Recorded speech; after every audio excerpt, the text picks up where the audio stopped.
Hi, good morning students.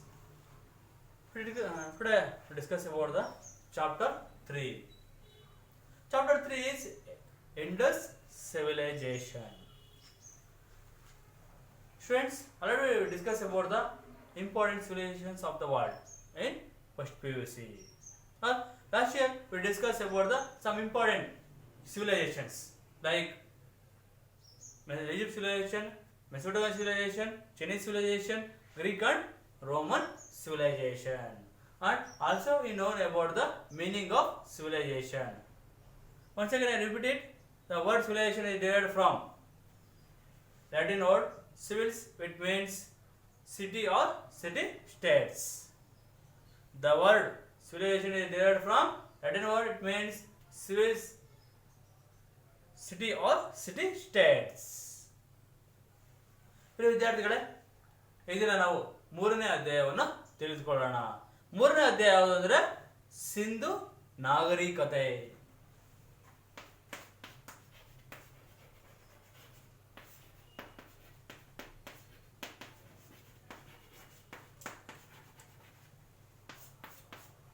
ಈ ಸಿಂಧು ನಾಗರಿಕತೆಯು ಒಂದು ಪ್ರಮುಖವಾದ ನಾಗರಿಕತೆ ಆಗಿದೆ. ವಿದ್ಯಾರ್ಥಿಗಳೇ, ನಾವು ಕಳೆದ ಪ್ರಥಮ PUCಯಲ್ಲಿ ಪ್ರಪಂಚದ ಪ್ರಮುಖವಾದ ನಾಗರಿಕತೆಯ ಬಗ್ಗೆ ತಿಳ್ಕೊಂಡಿದ್ವಿ. ನಾಗರಿಕತೆ ಪದದ ಅರ್ಥವನ್ನು ತಿಳ್ಕೊಂಡಿದ್ವಿ. ಇನ್ನು ನಾಗರಿಕತೆಯ ಪದದ ಅರ್ಥ ನೋಡೋದಾದರೆ, ನಾಗರಿಕತೆ ಎಂಬಂತಹ ಪದವು ಲ್ಯಾಟಿನ್ ಭಾಷೆಯ ಸಿವಿಲ್ಸ್ ಎಂಬ ಪದದಿಂದ ಬಂದಿದೆ. ಇದರ ಅರ್ಥ ನಗರ ಮತ್ತೆ ನಗರ ರಾಜ್ಯಗಳು. ನಗರ ಮತ್ತೆ ನಗರ ರಾಜ್ಯಗಳು, ಇದು ನಾಗರಿಕತೆಯ ಅರ್ಥವಾಗಿದೆ. ಮತ್ತೆ ಪ್ರಪಂಚದ ಪ್ರಮುಖ ನಾಗರಿಕತೆಗಳ ಬಗ್ಗೆ ನಾವು ಪ್ರಥಮ PUCಯಲ್ಲಿ ಅಧ್ಯಯನವನ್ನು ಮಾಡಿದ್ದೇವೆ. ಪ್ರಮುಖ ನಾಗರಿಕತೆಗಳು ಅಂದರೆ ಒಂದು ಸಿಂಧು ನಾಗರಿಕತೆ, ಇನ್ನೊಂದು ಮೆಸೊಪೊಟೇಮಿಯನ್ ನಾಗರಿಕತೆ, ಚೀನಾ ನಾಗರಿಕತೆ, ಗ್ರೀಕ್ ಮತ್ತೆ ರೋಮನ್ ನಾಗರಿಕತೆ. ಈ ಪ್ರಪಂಚದ ನಾಗರಿಕತೆಗಳ ಸಾಲಿಗೆ ಸೇರುವ ಭಾರತದ ಪ್ರಮುಖವಾದಂತಹ ನಾಗರಿಕತೆಯ ಸಿಂಧು ನಾಗರಿಕತೆ. ಹಾಗೆ ಇದನ್ನು ನಾವು ಸಿಂಧು ನಾಗರಿಕತೆಯ ಬಗ್ಗೆ, ಅದರ ಲಕ್ಷಣಗಳ ಬಗ್ಗೆ ತಿಳಿದುಕೊಳ್ಳೋಣ. Students, we already known about the learned about the some important ancient civilizations. They are Egypt, Mesopotamia, China, Greek and Roman civilization, and other contemporary civilization that is existing in India, which is called the Indus civilization. Hence, Indus civilization is a contemporary civilizations of the world, and it is the most important civilization of the world. It is existing or established in India. Hence, the Indus civilization is one of the most important civilization of India. Okay, today we discuss about the salient features of Indus civilization. Okay, and the Indus civilization is one of the most important civilization of the world, and it is the solar civilization of India. And the Indian history was started from Aryans came to India. Indus civilization is started from the advent of Aryans to India. But the British historians discovered the Indus civilization in 1921 and 22. And before that, in the year of 1856, the engineers constructed the railway line at Mohenjo-daro. They saw the burnt cells. Later, Alexander Cunningham discovered the Buddhist stupas at northwest part of India. He also found some important burnt cells. Hence, they were decided to ancient civilizations are existing or destroyed here. But later, Archaeological Department of India was established in 1904, and Surgeon Marshall is the first director of Archaeological Department of India, and his colleagues, they were trying to discover the most important sites of Indus civilization. They are Hardy Banerjee and Deharam Sahani who discovered the Harappa and Mohenjo-daro. Deharam Sahani discovered the Harappa site, and Hardy Banerjee discovered the Mohenjo-daro in 1921 and 22. Hence, Indian history is started from Indus civilization. Indian history has the 5000 BCE history. Hence, the Indus civilization is the most important civilization of India. Hence, Sir John Marshall, Dayram Sahani, R.D. Banerjee, and S.R. Rao, and others were discovered the Indus civilization.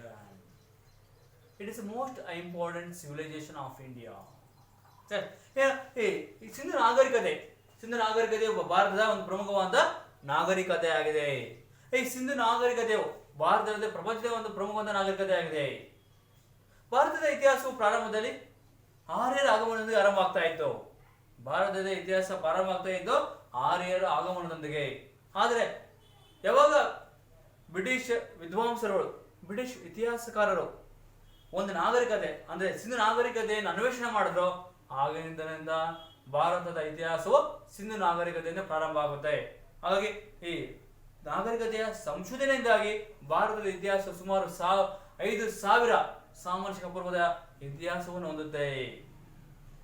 ಅಂದ್ರೆ ಈ ನಾಗರಿಕತೆಯ ಅನ್ವೇಷಣೆ ಯಾವ ರೀತಿ ಆಗುತ್ತೆ ಅಂದ್ರೆ 1856ರಲ್ಲಿ ಸಿಂಧಿನ ಬಳಿ ಮೆಸೊಪೊಟೇಮಿಯಾ, ಸಿಂಧಿನ ಬಳಿ ಮೇಂಜುದಾರ ಮೊದಲಾದ ಪ್ರದೇಶಗಳಿಗೆ ರೈಲ್ವೆ ಅಡಿಯನ್ನು ನಿರ್ಮಾಣ ಮಾಡುವಂತಹ ಸಂದರ್ಭದಲ್ಲಿ ಇಂಜಿನಿಯರ್ಗಳಿಗೆ ಸುಟ್ಟಂತಹ ಇಟ್ಟಿಗೆಗಳು ಲಭ್ಯ ಆಗುತ್ತೆ ಅಂತ ಪತ್ತೆ ಆಗುತ್ತೆ. ಮತ್ತೆ 1862ರಲ್ಲಿ ಅಲೆಕ್ಸಾಂಡರ್ ಕನ್ನಿಂಗ್ ಹ್ಯಾಮ್ ಎಂಬುವರು ಭಾರತದ ವಾಯುವ್ಯ ಭಾಗದಲ್ಲಿ ಪಂಜಾಬ್ ಮೊದಲಾದ ಪ್ರದೇಶಗಳಲ್ಲಿ ಬೌದ್ಧ ಧರ್ಮದ ಸ್ತೂಪಗಳನ್ನು ಅನ್ವೇಷಣೆ ಮಾಡುವಂತಹ ಸಂದರ್ಭದಲ್ಲಿ ಸುಟ್ಟ ಇಟ್ಟಿಗೆಗಳನ್ನು ಕಂಡುಹಿಡಿಯುತ್ತಾರೆ, ಅವ್ರಿಗೆ ಕಾಣಿಸುತ್ತೆ, ಅಥವಾ ಅವರು ಸುಟ್ಟ ಇಟ್ಟಿಗೆಗಳನ್ನು ಗಮನಿಸ್ತಾರೆ. ಆಗ ಅವ್ರಿಗೆ ಗೊತ್ತಾಗುತ್ತೆ ಇವು ಬಹುಶಃ ಇಲ್ಲಿ ಯಾವುದೋ ಒಂದು ನಾಗರಿಕತೆ, ಯಾವುದೋ ಒಂದು ಅವಶೇಷಗಳು ಅಭಿವೃದ್ಧಿಯಾಗಿ ನಶಿಸಿ ಹೋಗಿದೆ ಎಂದು ತಿಳಿಯುತ್ತೆ. ನಂತರ 1904ರಲ್ಲಿ ಭಾರತೀಯ ಪುರಾತತ್ವ ಇಲಾಖೆಯನ್ನ ಸ್ಥಾಪನೆ ಮಾಡಲಾಗುತ್ತೆ. ಈ ಭಾರತೀಯ ಪುರಾತತ್ವ ಇಲಾಖೆಯ ಸ್ಥಾಪನೆಯಿಂದಾಗಿ ಈ ಸಿಂಧು ನಾಗರಿಕತೆ ಅನ್ವೇಷಣೆಗೆ ಸಹಕಾರಿಯಾಗುತ್ತೆ. ಸರ್ ಜಾನ್ ಮಾರ್ಷಲ್ ಅವರು ಇದರ ಪ್ರಥಮ ಅಧ್ಯಕ್ಷರಾಗ್ತಾರೆ. ಮತ್ತೆ ಇವರ ಸಹೋದ್ಯೋಗಿಗಳಂತ ದಯಾರಾಮ್ ಸಹಾನಿ, ಆರ್ ಡಿ ಬ್ಯಾನರ್ಜಿ, ಘೋಷ್, ಎಸ್.ಆರ್. ರಾವ್ ಮೊದಲಾದಂತಹ ಪ್ರಸಿದ್ಧರಾದಂತಹ ವಿದ್ವಾಂಸರುಗಳು, ಅರ್ಥಶಾಸ್ತ್ರಜ್ಞರುಗಳು, ಇತಿಹಾಸಕಾರರು ಒಂದು ನಾಗರಿಕತೆ ಅನ್ವೇಷಣೆಗೆ ಮುಂದಾಗ್ತಾರೆ. ಆ ನಾಗರಿಕತೆ ಸಿಂಧು ನಾಗರಿಕತೆ. ಮತ್ತೆ ಸಿಂಧು ನಾಗರಿಕತೆಯ ಪ್ರಮುಖ ನಗರವಾದ ಹರಪ್ಪ ಮತ್ತು ಮೊಹೆಂಜೊದಾರೋ ನಗರವನ್ನು ದಯಾರಾಮ್ ಸಹಾನಿ ಮತ್ತೆ ಆರ್ ಡಿ ಬ್ಯಾನರ್ಜಿ ಅವರು ಸಂಶೋಧನೆ ಮಾಡುತ್ತಾರೆ. 1921ರಲ್ಲಿ ದಯಾರಾಮ್ ಸಹಾನಿ ಅವರು ಹರಪ್ಪ ನಗರವನ್ನು, 1922ರಲ್ಲಿ ಆರ್ ಡಿ ಬ್ಯಾನರ್ಜಿ ಅವರು ಮೊಹೆಂಜೊದಾರೋ ನಗರವನ್ನು ಸಂಶೋಧನೆ ಮಾಡುತ್ತಾರೆ. ಆ ನಗರಗಳ ಸಂಶೋಧನೆಯಿಂದಾಗಿ ಸಿಂಧು ನಾಗರಿಕತೆಯು ಪ್ರಪಂಚಕ್ಕೆ ತಿಳಿಯುತ್ತೆ. ಭಾರತದಲ್ಲಿ ಸಿಂಧು ನಾಗರಿಕತೆ ಇತ್ತು ಎಂಬುದು ಗೊತ್ತಾಗುತ್ತದೆ, ಪತ್ತೆ ಹಚ್ಚಲಾಗುತ್ತೆ. ಹಾಗಾಗಿ ಸಿಂಧು ನಾಗರಿಕತೆಯು ಭಾರತದ ಪ್ರಮುಖವಾದ ನಾಗರಿಕತೆ ಆಗಿದೆ. ಮತ್ತೆ ಈ ನಾಗರಿಕತೆಯು 1600 ಕಿಲೋಮೀಟರ್ ಉತ್ತರ ದಕ್ಷಿಣವಾಗಿ, 1100 ಕಿಲೋಮೀಟರ್ಗಳು ಪೂರ್ವ ಪಶ್ಚಿಮವಾಗಿ ವಿಸ್ತಾರವನ್ನು ಹೊಂದಿದೆ. ಮತ್ತೆ ಉತ್ತರದಲ್ಲಿ ಇದು ಹಿಮಾಲಯದಿಂದ, ದಕ್ಷಿಣದಲ್ಲಿ ಮಹಾರಾಷ್ಟ್ರದ ದೇವಾಬಾದ್ವರೆಗೂ, ಪೂರ್ವದಲ್ಲಿ ಉತ್ತರ ಪ್ರದೇಶದ ಅಲಂಗಿರ್ಪುರದಿಂದ, ಪಶ್ಚಿಮದಲ್ಲಿ ದಕ್ಷಿಣ ಬಲೂಚಿಸ್ತಾನದ ಸುತ್ತ ಜನರವರೆಗೂ ವಿಸ್ತಾರವಾಗಿದೆ. ಇದು ಸಿಂಧು ನಾಗರಿಕತೆಯ ವಿಸ್ತಾರವಾಗಿದೆ. ಸಿಂಧು ನಾಗರಿಕತೆ ವಿಸ್ತಾರ ನೋಡೋದಾದ್ರೆ ಉತ್ತರದಲ್ಲಿ ಹಿಮಾಲಯ ಪರ್ವತದಿಂದ, ದಕ್ಷಿಣದಲ್ಲಿ ಮಹಾರಾಷ್ಟ್ರದ ದೈಮಾಬಾದ್ವರೆಗೂ, ಪೂರ್ವದಲ್ಲಿ ಉತ್ತರ ಪ್ರದೇಶದ ಅಲಂಗಿರ್ಪುರದಿಂದ, ಪಶ್ಚಿಮದಲ್ಲಿ ಬಲೂಚಿಸ್ತಾನದ ಸುತ್ತ ಚಂಡರವರೆಗೂ ಅಸ್ತಿತ್ವದಲ್ಲಿದೆ. ಈ ನಾಗರಿಕತೆ ಸಿಂಧು ನಾಗರಿಕತೆಯಾಗಿದೆ. ನಾವು ಇದನ್ನ ಸಿಂಧು ನಾಗರಿಕತೆಯ ಪ್ರಮುಖ ಲಕ್ಷಣಗಳನ್ನ ತಿಳಿದುಕೊಳ್ಳೋಣ. Indus civilization was discovered by Harappa and Mohenjo-daro, Lothar, Chanhodaro are the most important sites. These sites were discovered by Dayram Sahani and R.D. Banerjee and their colleagues.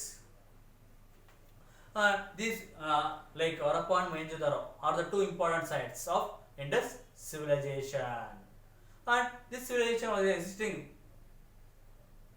between Himalayan mountains in the north to Daimabad in Maharashtra and Alangirpur in Uttar Pradesh in is to Balochistan in west. It is the existing of Indus civilization.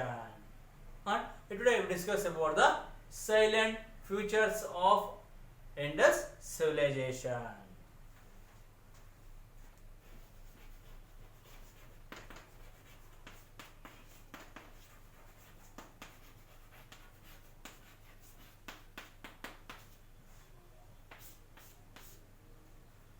Today discuss about the silent features of Indus civilization. IC means Indus civilization.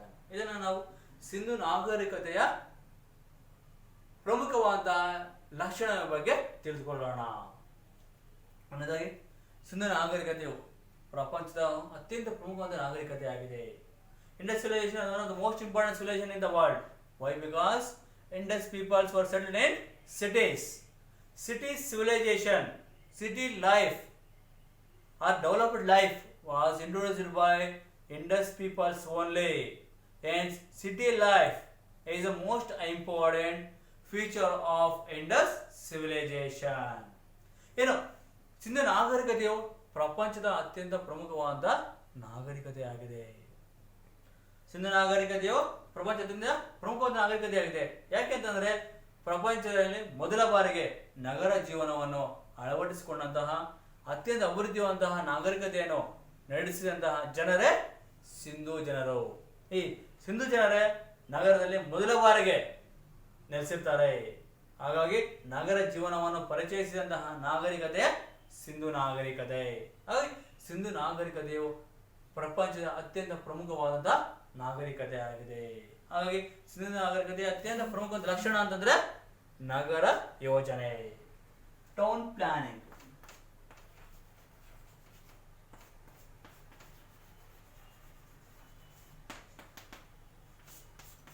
Town planning is the most special feature of Indus civilization. There are some important civilizations have their own special features, like Egypt civilization has their own special feature, which is the pyramids. Pyramids is the most important feature of Egypt civilization. And the Code of Hammurabi is the most important feature of Mesopotamian civilization. And the construction of Great Wall of China is the most important feature of Chinese civilization. Whereas Indus civilization feature is town planning. Town planning is the most important special features of Indus civilization or Indus civilization. ಪ್ರತಿಯೊಂದು ನಾಗರಿಕತೆಯು ತನ್ನದೇ ಆದಂತಹ ವಿಶಿಷ್ಟ ಲಕ್ಷಣಗಳನ್ನು ಹೊಂದಿದೆ. ಉದಾಹರಣೆಗಳನ್ನು ನೋಡೋದಾದರೆ Egypt ನಾಗರಿಕತೆಯು ತನ್ನದೇ ಆದ ವಿಶಿಷ್ಟ ಲಕ್ಷಣವನ್ನು ಹೊಂದಿದೆ. ಮೆಸೊಪೊಟೇಮಿಯಾ ನಾಗರಿಕತೆ ತನ್ನದೇ ಆದ ವಿಶಿಷ್ಟ ಲಕ್ಷಣ ಹೊಂದಿದೆ. ಚೀನಾ ನಾಗರಿಕತೆಯು ತನ್ನದೇ ಆದ ವಿಶಿಷ್ಟ ಲಕ್ಷಣವನ್ನು ಹೊಂದಿದೆ. ಆ ಲಕ್ಷಣಗಳು ಯಾವುವು ಅಂದರೆ ಪಿರಮಿಡ್ಗಳು ಈಜಿಪ್ಟ್ ನಾಗರಿಕತೆಯ ವಿಶಿಷ್ಟ ಲಕ್ಷಣ ಆಗಿದೆ. ಕೋಡ್ ಆಫ್ ಹಮ್ಮುರಬಿಯು ಮೆಸೊಪೊಟೇಮಿಯಾ ನಾಗರಿಕತೆಯ ವಿಶಿಷ್ಟ ಲಕ್ಷಣ ಆಗಿದೆ. ಮತ್ತೆ ಚೀನಾದ ಮಹಾಗೋಡೆ ಇದು ಚೀನಾ ನಾಗರಿಕತೆಯ ಅತ್ಯಂತ ಪ್ರಸಿದ್ಧವಾದ ವಿಶಿಷ್ಟ ಲಕ್ಷಣ ಆಗಿದೆ. ಅದೇ ರೀತಿಯಾಗಿ ಈ ಸಿಂಧು ನಾಗರಿಕತೆಯು ಸಹ ತನ್ನದೇ ಆದಂತಹ ವಿಶಿಷ್ಟ ಲಕ್ಷಣವನ್ನು ಹೊಂದಿದೆ. ಆ ವಿಶಿಷ್ಟ ಲಕ್ಷಣವೇ ನಗರ ಯೋಜನೆ. ಈ ನಗರ ಯೋಜನೆಯು ಸಿಂಧು ನಾಗರಿಕತೆಯ ಅತ್ಯಂತ ಪ್ರಮುಖವಾದ ವಿಶಿಷ್ಟ ಲಕ್ಷಣ ಆಗಿದೆ. ಈ ನಗರ ಯೋಜನೆ ಇದು ಸಿಂಧು ನಾಗರಿಕತೆಯ ಪ್ರಮುಖ ಲಕ್ಷಣ ಆಗಿದೆ. ಈ ನಗರ ಯೋಜನೆಗೆ ಬರುವಂತಹ ಅಂಶಗಳು ಯಾವುವು? Town planning is the most important feature of Indus civilization. What are the important things are discussed in below the town planning? First one is town planning. Town planning is the most important. Indus sites has unique town planning system like roads, streets, drainage system, closed drainage system, and each houses have wells. Is the most important town planning. Indus peoples were considered the cities with the well planned systematic. They are considered the well systematic in roads, streets, drainage system, great bath are the most important. Hence, the town planning is the most important special features of Indus civilization. It shows they were lead a very developed life, very rich life. And the cities of Indus civilization was classified into two types. One is a residential area and another one is citadel. Both of them was surrounded by massive walls. It is a town planning of Indus civilization. ಏನು ಸಿಂಧು ನಾಗರಿಕತೆಯ ನಗರ ಯೋಜನೆಯ ಪ್ರಮುಖವಾದ ಲಕ್ಷಣ ಅಂದರೆ ನಗರ ಯೋಜನೆ. ಈ ನಗರ ಯೋಜನೆಯಲ್ಲಿ ಸಿಂಧು ನಾಗರಿಕತೆಯ ಜನರು ಅತ್ಯಂತ ಯೋಜನಾಬದ್ಧವಾದಂತಹ ಏಕರೂಪವಾದಂತಹ ಮಹತ್ವಪೂರ್ಣವಾದಂತಹ ಯೋಜನೆಗಳನ್ನು ಜಾರಿಗೆ ತಂದಿದ್ದಾರೆ. ಸಿಂಧು ನಾಗರಿಕತೆ ಎಲ್ಲ ನಗರಗಳಲ್ಲಿ ಸಹ ಒಂದೇ ರೀತಿಯಾದ ನಾವು ರಸ್ತೆಗಳನ್ನು ನೋಡ್ತೀವಿ, ಒಳಚರಂಡಿ ವ್ಯವಸ್ಥೆ ನೋಡ್ತೀವಿ, ಕಟ್ಟಡಗಳನ್ನು ನೋಡ್ತೀವಿ, ಪ್ರತಿಯೊಂದು ಮನೆಯೂ ಸಹ ಬಾವಿಗಳನ್ನು ಹೊಂದಿರುವುದನ್ನು ಕಾಣ್ತೀವಿ. ಈ ಎಲ್ಲ ಅಂಶಗಳಿಂದಾಗಿ ಸಿಂಧು ನಾಗರಿಕತೆ ಜನರು ತಮ್ಮ ಕಟ್ಟಡಗಳನ್ನು ಅತ್ಯಂತ ಯೋಜನಾಬದ್ಧವಾಗಿ ನಿರ್ಮಿಸಿದ್ದಾರೆ ಎಂಬುದು ನಮಗೆ ತಿಳಿಯುತ್ತೆ. ಏನು ಈ ಸಿಂಧು ನಾಗರಿಕತೆ ಜನರು ಅತ್ಯಂತ ಯೋಜನಾಬದ್ಧವಾಗಿ ತಮ್ಮ ನಗರಗಳನ್ನು, ಮನೆಗಳನ್ನು, ಕಟ್ಟಡಗಳನ್ನು ನಿರ್ಮಿಸಿಕೊಂಡಿದ್ದಾರೆ. ಹೀಗಾಗಿ ಈ ನಗರ ಯೋಜನೆಯು ಸಿಂಧು ನಾಗರಿಕತೆಯ ಅತ್ಯಂತ ಪ್ರಮುಖವಾದಂತಹ ವಿಶಿಷ್ಟ ಲಕ್ಷಣ ಆಗಿದೆ. ಈ ಸಿಂಧು ನಾಗರಿಕತೆಯ ಪ್ರತಿಯೊಂದು ನಗರವನ್ನು ಎರಡು ಭಾಗಗಳಾಗಿ ವಿಂಗಡಣೆ ಮಾಡಲಾಗುತ್ತೆ. ಸಿಂಧು ನಾಗರಿಕತೆಯ ನಗರಗಳನ್ನು ಎಷ್ಟು ವಿಂಗಡಣೆ ಮಾಡಲಾಗುತ್ತೆ? ಎರಡು ಭಾಗಗಳಾಗಿ ವಿಂಗಡಣೆ ಮಾಡಲಾಗುತ್ತೆ. ಆ ಎರಡು ಭಾಗಗಳು ಯಾವ ಅಂದ್ರೆ, ಒಂದು ಪುರದುರ್ಗ, ಇನ್ನೊಂದು ಜನವಸತಿ ಪ್ರದೇಶ. ಪ್ರತಿಯೊಂದು ಸಿಂಧು ನಾಗರಿಕತೆಯ ನಗರಗಳನ್ನು ಎರಡು ಭಾಗಗಳಾಗಿ ವಿಂಗಡಣೆ ಮಾಡಲಾಗುತ್ತೆ. ಒಂದು ಪುರದುರ್ಗ, ಇನ್ನೊಂದು ಜನವಸತಿ ಪ್ರದೇಶ. ಈ ಎರಡು ಪ್ರದೇಶಗಳನ್ನು ಸೇರಿಸಿ ಒಂದು ಇಟ್ಟಿಗೆಯಿಂದ ನಿರ್ಮಿಸಿದಂತಹ ಕೋಟೆಯನ್ನು ನಿರ್ಮಾಣ ಮಾಡಲಾಗಿರುತ್ತೆ. ಇದು ಸಿಂಧು ನಾಗರಿಕತೆಯ ನಗರ ಯೋಜನೆಯ ಅತ್ಯಂತ ವಿಶಿಷ್ಟ ಲಕ್ಷಣ ಆಗಿದೆ.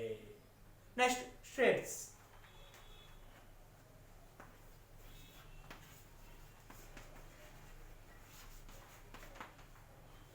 ಬೀದಿಗಳು. The streets is another most important feature of town planning of Indus civilization. The streets have straight and cut each other at right angle. The roads have 13 to 34 feet wide. 13 to 34 feet. And streets look like a city as a quadrangle shape. And the streets have the street lights and dustbins. It shows they were give the most importance to cleaning. Indus peoples were give the most importance to cleaning. Hence, they will provide the dustbins and street lights at right place. It is information regarding the streets of Indus civilization. ಇನ್ನು ಸಿಂಧು ನಾಗರಿಕತೆ ನಗರ ಯೋಜನೆಯ ಎರಡನೇ ಪ್ರಮುಖವಾದ ಲಕ್ಷಣ ಅಂದರೆ ಬೀದಿಗಳು. ಬೀದಿಗಳು ಸಹ ಸಿಂಧು ನಾಗರಿಕತೆಯ ಮತ್ತೊಂದು ಪ್ರಮುಖವಾದ ಲಕ್ಷಣ ಆಗಿದೆ. ಈ ಬೀದಿಗಳು ನೇರವಾಗಿದ್ದು, ಆಯತಾಕಾರವಾಗಿದ್ದು, ಸುಮಾರು 13 ರಿಂದ 34 ಅಡಿ ಅಗಲವನ್ನು ಹೊಂದಿದೆ. ರಸ್ತೆಗಳು ಎಷ್ಟು ಅಡಿ ಅಗಲವನ್ನು ಹೊಂದಿದೆ? 13 ರಿಂದ 34 ಅಡಿ ಉದ್ದಗಲವನ್ನು ಹೊಂದಿದೆ. ಮತ್ತು ಸಿಂಧು ನಾಗರಿಕತೆಯ ರಸ್ತೆಗಳು, ಕಸದ ಬುಟ್ಟಿಗಳು ಮತ್ತು ಬೀದಿ ದೀಪವನ್ನು ಹೊಂದಿತ್ತು. ಯಾಕಂದರೆ ರಾತ್ರಿಯ ವೇಳೆ ಸಂಚಾರಕ್ಕೋಸ್ಕರವಾಗಿ ಬೀದಿ ದೀಪಗಳನ್ನು ಅಳವಡಿಸಲಾಗಿತ್ತು. ಮತ್ತು ಈ ಸ್ವಚ್ಛತೆಯನ್ನು ಕಾಪಾಡುವಂಥ ಉದ್ದೇಶಕ್ಕೋಸ್ಕರವಾಗಿ ಕಸದ ಬುಟ್ಟಿಗಳನ್ನು ಸಹ ಇಡಲಾಗಿತ್ತು. ಇದು ನಮಗೆ ತಿಳಿದೇನೆಂದರೆ ಸಿಂಧು ನಾಗರಿಕತೆ ಜನರು ಸ್ವಚ್ಛತೆಗೆ ಹೆಚ್ಚಿನ ಆದ್ಯತೆಯನ್ನು ನೀಡಿದ್ದಾರೆ ಎಂಬುದು ನಮಗೆ ಗೊತ್ತಾಗುತ್ತೆ. ಈ ಬೀದಿ ದೀಪಗಳು ಮತ್ತೆ ಕಸದ ಬುಟ್ಟಿಗಳ ನೀಡುವುದರಿಂದಾಗಿ ಸಿಂಧೂ ನಾಗರಿಕತೆ ಜನರು ಎಷ್ಟೊಂದು ಸ್ವಚ್ಛತೆಗೆ ಮಹತ್ವವನ್ನು ನೀಡ್ತಾ ಇದ್ದಾರೆ ಎಂಬುದು ನಮಗೆ ತಿಳಿಯುತ್ತೆ. Next, drainage system.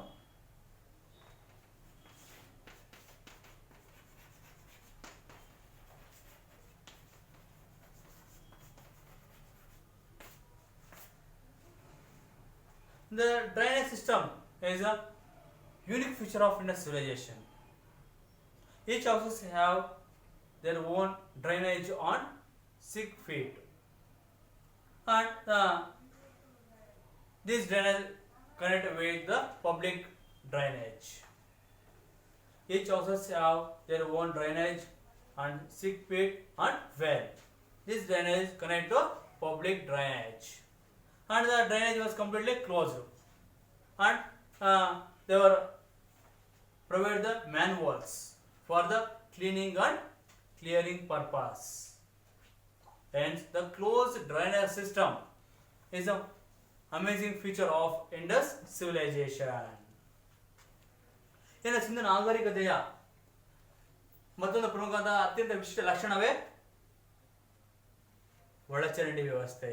ಈ ಒಳಚರಂಡಿ ವ್ಯವಸ್ಥೆಯು ಸಿಂಧೂ ನಾಗರಿಕತೆಯ ಅತ್ಯಂತ ಪ್ರಮುಖವಾದ ಲಕ್ಷಣ ಆಗಿದೆ.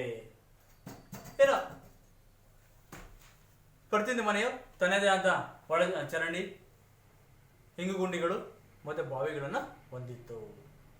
ಈ ಚರಂಡಿಯು ಸಾರ್ವಜನಿಕ ಚರಂಡಿಗೆ ಸಂಪರ್ಕವನ್ನು ಹೊಂದಿತ್ತು. ಮತ್ತು ಈ ಸಾರ್ವಜನಿಕ ಚರಂಡಿಯ ಸಂಪೂರ್ಣವಾಗಿ ಮುಚ್ಚಲಾಗಿತ್ತು. ಅಲ್ಲಲ್ಲಿ ರಂಧ್ರಗಳನ್ನು ಅಂದರೆ ಮಾನವವನ್ನು ಇಳಿದು ಸ್ವಚ್ಛಗೊಳಿಸಲು ರಂಧ್ರಗಳನ್ನು ಅಳವಡಿಸಲಾಗಿತ್ತು. ಇದು ಆಧುನಿಕ ನಗರ ಯೋಜನೆಯ ಅತ್ಯಂತ ವಿಶೇಷ ಲಕ್ಷಣವಾಗಿತ್ತು.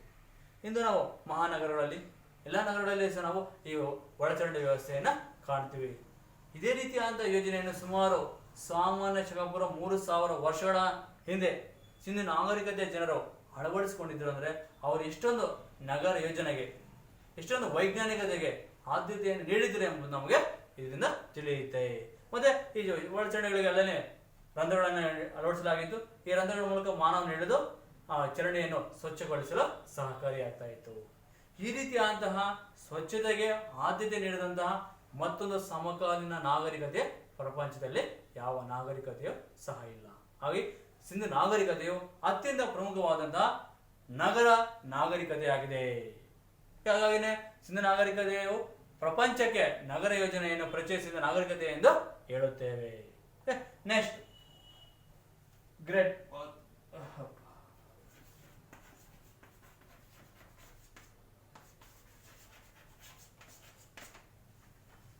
Bath. It is another most famous unique feature of Indus civilization. They are considered the Great Bath in square shape, and the Great Bath have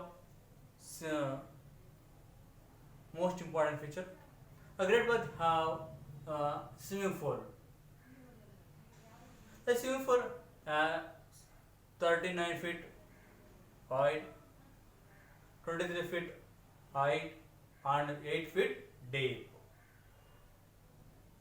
39 feet wide, 23 feet height, and 8 feet deep. It is a measurement of swimming pool. And the galleries and rooms are also considered. Some rooms have the hot water, and it is a massive construction. It is not destroyed, still it is there. Hence it is the most famous feature of Indus civilization. ಇನ್ನು ಸಿಂಧೂ ನಾಗರಿಕತೆ ನಗರ ಯೋಜನೆ ಅತ್ಯಂತ ಮತ್ತೊಂದು ಪ್ರಮುಖವಾದಂತಹ ಲಕ್ಷಣ ಅಂತಂದ್ರೆ ಸಾರ್ವಜನಿಕ ಸ್ನಾನಗೃಹ. ಸಾರ್ವಜನಿಕ ಸ್ನಾನಗೃಹ, ಅದು ಈಜುಕೊಳ. ಇದು ಅತ್ಯಂತ ಪ್ರಮುಖವಾದ ವಿಶೇಷ ಲಕ್ಷಣವಾಗಿದೆ. ಇದು ಆಯತಾಕಾರವಾಗಿದ್ದು, ಮತ್ತೆ ಈ ಸಾರ್ವಜನಿಕ ಸ್ನಾನಕೊಳದಲ್ಲಿ ಈಜುಕೊಳವನ್ನು ನಿರ್ಮಾಣ ಮಾಡಲಾಗಿದೆ. ಈ ಈಜುಕೊಳವು 39 ಅಡಿ ಉದ್ದ, 23 ಅಡಿ ಎತ್ತರ ಮತ್ತು 8 ಅಡಿ ಆಳವನ್ನು ಹೊಂದಿದೆ. 39 ಅಡಿ ಉದ್ದ, 23 ಅಡಿ ಎತ್ತರ ಮತ್ತೆ 8 ಅಡಿ ಆಳವನ್ನು ಹೊಂದಿದೆ. ಇದು ಈ ಈಜುಕೊಳದ ವಿಸ್ತೀರ್ಣವಾಗಿದೆ. ಮತ್ತು ಈಜುಕೊಳಕ್ಕೆ ಶುದ್ಧ ನೀರನ್ನು ಹರಿಸಲು ಮತ್ತು ಅಶುದ್ಧ ನೀರನ್ನು ಹೊರಹಾಕಲು ಕೊಳವೆಯನ್ನು ನಿರ್ಮಾಣ ಮಾಡಲಾಗಿತ್ತು. ಈ ಈಜುಕೊಳವು ಇಂದಿಗೂ ಸಹ ಅಸ್ತಿತ್ವದಲ್ಲಿದೆ. ಇದು ನಾಶ ಹೊಂದಿಲ್ಲ. ಹಾಗಾಗಿ ಈ ಸಾರ್ವಜನಿಕ ಸ್ನಾನಕೊಳವು ಸಿಂಧು ನಾಗರಿಕತೆಯ ಅತ್ಯಂತ ಪ್ರಮುಖವಾದಂತಹ ಲಕ್ಷಣ ಆಗಿದೆ. Next, ಗಾರ್ನರೀಸ್.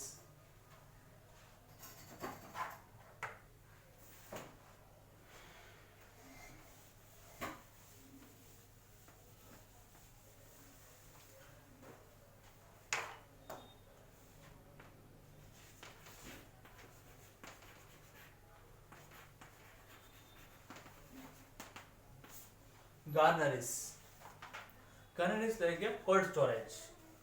The Indus peoples were considered the gunneries for the storage of food grains. The most important gunneries was constructed at Harappa, Kalibagan, Southern Kalibagan, Mohenjo-daro, Lothal and other sites of Indus civilization. The most important gunneries was found at Harappa. It has 45.71 feet and 15.27 feet wide.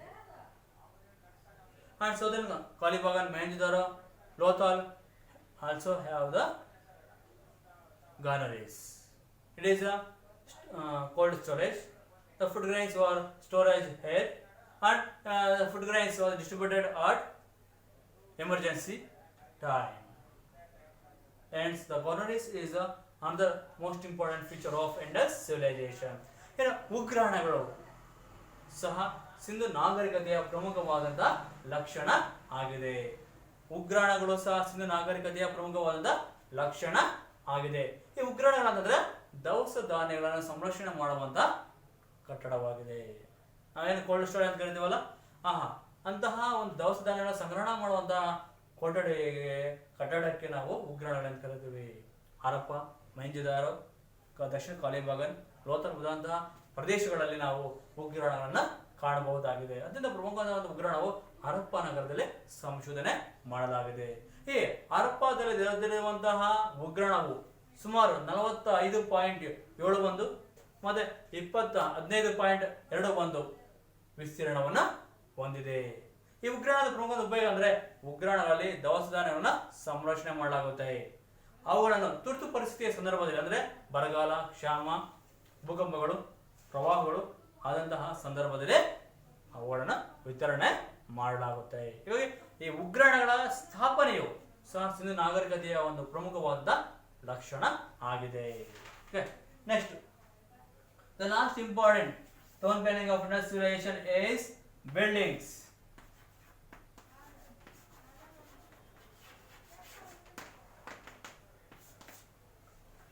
Buildings is the most important town planning of Indus civilization. It is also most important feature of Indus civilization. And the Indus people built the house beside roads of town planning, and they construct the houses beside the roads with excellent measurement, excellent planning.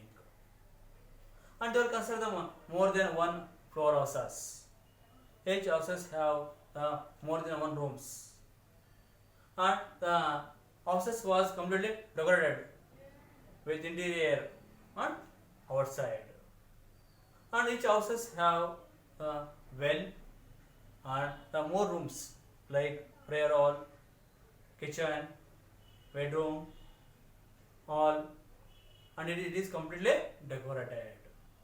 And the historians were discovered the big platform at Harappa. It has 80 into 80 feet wide. And there are some important historians say that it is the seminar hall. Some of them describe it as a temple or school, college.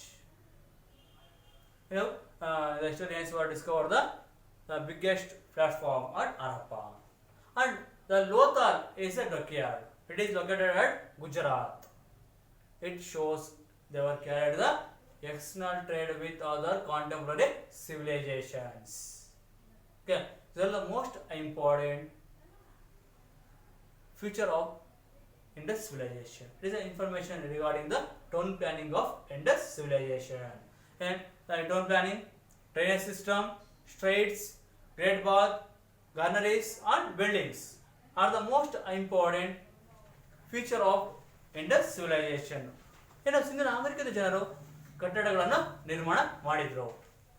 ಇವರು ಯೋಜನಾಬದ್ಧವಾಗಿ ಕಟ್ಟಡ ನಿರ್ಮಾಣ ಮಾಡ್ತಾ ಇದ್ರು. ಇವರು ಕಟ್ಟಡವನ್ನು ರಸ್ತೆ ಬದಿಯಲ್ಲಿ ನಿರ್ಮಿಸ್ತಾ ಇದ್ರು. ಮತ್ತೆ ಪ್ರತಿಯೊಂದು ಮನೆಯು ಒಂದಕ್ಕಿಂತ ಹಲವು ಮಹಡಿಗಳನ್ನು ಹೊಂದಿದ್ದು, ಮತ್ತೆ ಪ್ರತಿಯೊಂದು ಮನೆಯು ತನ್ನದೇ ಆದ ಕೊಠಡಿಗಳನ್ನು ಹೊಂದಿತ್ತು. ಉದಾಹರಣೆಗೆ ಪ್ರತಿಯೊಂದು ಮನೆಯು ಪ್ರಾರ್ಥನಾ ಗೃಹವನ್ನು ಹೊಂದಿತ್ತು, ಮತ್ತೆ ಅಡುಗೆ ಕೋಣೆಯನ್ನು ಹೊಂದಿತ್ತು, ಮತ್ತೆ ಹಾಲ್ ಒಂದು ವಿಶಾಲವಾದ ಸಭಾಂಗಣವನ್ನು ಹೊಂದಿತ್ತು, ಮತ್ತೆ ಮಲಗುವಂತಹ ಕೋಣೆಗಳನ್ನು ಹೊಂದಿತ್ತು. ಈ ಕೋಣೆಗಳೆಲ್ಲ ಸಹ ಸಂಪೂರ್ಣವಾಗಿ ಅಲಂಕೃತವಾಗಿತ್ತು. ಶ್ರೀಮಂತರು ಒಂದಕ್ಕಿಂತ ಅಧಿಕ ಮಹಡಿಯ ಕಟ್ಟಡಗಳನ್ನು ನಿರ್ಮಾಣ ಮಾಡಿದ್ರು.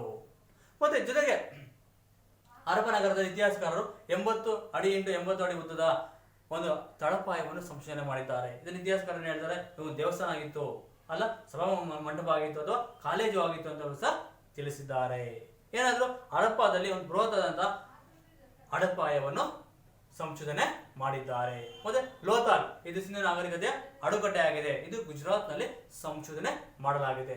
ಇದರ ಮೂಲಕ ಸಿಂಧು ನಾಗರಿಕತೆ ಜನರು ಇದರ ಸಮಕಾಲೀನ ನಾಗರಿಕತೆಗಳೊಂದಿಗೆ ವ್ಯಾಪಾರವನ್ನು ಮಾಡಿದ್ದರೆಂದು ತಿಳಿಯಬಹುದಾಗಿದೆ. ಹಾಗಾಗಿ ಈ ಕಟ್ಟಡಗಳು ಸಹ ಸಿಂಧು ನಾಗರಿಕತೆಯ ಪ್ರಮುಖವಾದ ಲಕ್ಷಣವಾಗಿದ್ದಾವೆ. ನಗರ ಯೋಜನೆಯು ಸಿಂಧು ನಾಗರಿಕತೆಯ ಪ್ರಮುಖ ಲಕ್ಷಣ ಆಗಿದೆ. ಈ ನಗರ ಯೋಜನೆಯನ್ನು ನಾವು ನಗರ ಯೋಜನೆ ಬೀದಿಗಳು, ರಸ್ತೆಗಳಾಗಿರ್ಬೋದು, ಇಟ್ಟಿಗೆಗಳಾಗಿರ್ಬೋದು, ಮತ್ತೆ ಒಳಚರಂಡಿ ವ್ಯವಸ್ಥೆ, ಸಾರ್ವಜನಿಕ ಸ್ಥಾನಗಳು, ಮತ್ತೆ ಉಗ್ರಾಣಗಳು, ಮತ್ತೆ ಕಟ್ಟಡಗಳು, ಇವು ಅತ್ಯಂತ ಪ್ರಮುಖವಾದ ಸಿಂಧು ನಾಗರಿಕತೆಯ ನಗರ ಯೋಜನೆಯ ಲಕ್ಷಣಗಳಾಗಿವೆ.